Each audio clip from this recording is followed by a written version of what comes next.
So we're going to jump in with your email questions from our live chat room. Emma says, my brother has been playing video games, and we've tried everything to stop him from playing. We even broke his game console, but somehow he got the money to buy a new one.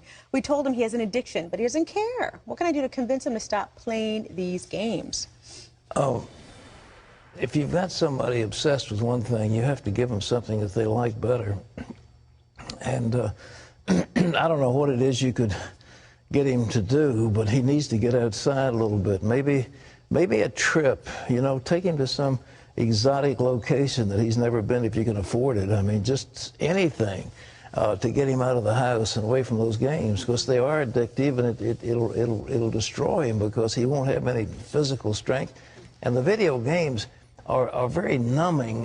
They don't stimulate the mind at all. They really don't. They really don't. But, you know, I think with any form of addiction, I think the key is what's the root of the issue? You know, what are you trying to replace this activity with that you're trying to fill the void with? And you got to find out whatever that hole is. And, well, I don't know if he's got a hole. He just likes to do it. But, I mean, I think what you've got to do is to say, this is what you like to do, and I want to give you something better. Whatever. Okay, what's next? Okay, here's a question.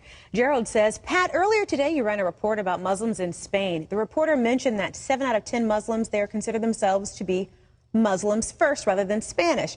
It was presented as if it's a bad thing, but is it wrong that they put their religion before their nationality? After all, do you consider yourself to be Christian first or an American? That's a good question. Of course, I consider myself to be Christian first, American second. But this Muslim thing is a cultural matter. I don't want to go force women to wear a certain kind of dress and to have certain dietary laws and to marry a certain way. I don't believe in controlling people. And I think good citizenship says if I'm a good Christian, I'll also be a good citizen. But if I am under the control of a foreign power, that's a whole different matter. That's what we're talking about here. Are they under the control, the domination mentally of the thought processes that come out of Mecca? And if that's the case, they're not going to be good citizens of Spain. So, no, being a good Christian is ahead of being an American is not a bad thing.